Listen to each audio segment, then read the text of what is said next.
Aujourd'hui au programme, une voiture qui se secoue comme un chien et surtout la future Renault 4 qui a été aperçue en plein test. Bienvenue à tous sur la chaîne Octane. Retrouvez une nouvelle vidéo tous les jours résumant l'actu automobile. Alors n'oubliez pas de vous abonner pour ne rien louper. Une voiture qui est capable de se secouer comme un chien qui sort de l'eau, ça vous dit ? En effet, dans le genre équipement qui ne sert à rien, le constructeur chinois NIO vient de lâcher sur la toile une vidéo qui fait trembler les suspensions de la concurrence, mettant en scène leur système de suspension Skyride, un truc tellement high-tech que même James Bond en serait jaloux.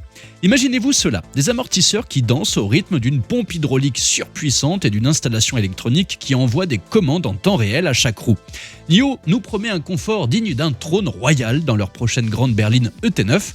C'est pas rien, on parle quand même du niveau de confort qu'on retrouve dans les SUV Rolls-Royce Cullinan et Mercedes GLS. Rien que ça. La NIO ET9, c'est le bolide qui débarquera en Chine l'année prochaine avec un tarif qui ferait tousser même un riche banquier à un peu plus de 100 000 €. Mais ce prix est une invitation à embarquer dans le futur de l'automobile. NIO espère bien que vous serez prêt à débourser cette coquette somme, car avec des technologies de pointe comme celle-ci, la voiture ne sera plus simplement un moyen de transport, mais un vrai spectacle de confort à part entière. Chez Renault, c'est le grand bazar cette année. On dirait que le groupe a lancé une avalanche de nouveautés et les photographes espions ont donc pas mal de boulot. Notamment chez l'Automobile Magazine qui a réussi à dévoiler les premiers clichés de la future Renault 4 qui nous arrivera comme un coup de tonnerre cet automne pour être lancée en 2025. On parle de capacité tout-terrain, mais attention, ne vous attendez pas à gravir l'Himalaya avec ça. La R4 aura certes quelques aptitudes, mais restons réalistes, elle n'est pas faite pour dompter les sentiers escarpés, elle sera simplement haute sur pattes. Sur le plan technique, c'est un peu comme si la R4 était la grande sœur surélevée de la R5. On nous parle de style inspiré du concept également Forever, qui a tant fait parler, et de la 4L originale, mais en réalité, elle partagera sa plateforme avec la future R5. Donc, pas de version 4 roues motrices, il n'y en effet pas la place pour un deuxième moteur ou un différentiel sous le coffre. Et que dire de l'intérieur ? Eh bien, l'espion de la route a réussi à capturer le sommet de la dalle numérique et ça ressemble à du pur style Renault.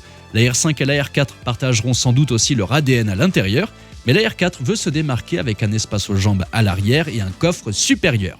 Bref, chez Renault, ça carbure, et avec tous les nouveaux modèles à venir, sans compter les Dacia et Alpine, on peut s'inquiéter pour les concessionnaires. Vont-ils avoir suffisamment de place dans leur showroom ? En tout cas, sur ces premiers clichés encore bien camouflés, que pensez-vous de la silhouette générale de notre future 4L nationale ? Dites-moi ça dans les commentaires. Et d'ailleurs, si vous êtes à la recherche de l'assurance auto au meilleur prix, nous avons mis au point un comparateur qui vous fera économiser 380 € en moyenne sur le prix de votre assurance auto. Le lien est dans la description et dans le premier commentaire épinglé sous la vidéo. Merci à tous d'avoir suivi cette nouvelle vidéo. N'hésitez pas à vous abonner, à activer la cloche des notifications pour être sûr de ne rien louper, liker, partager et vous pouvez également venir nous rejoindre sur notre compte TikTok. Ciao !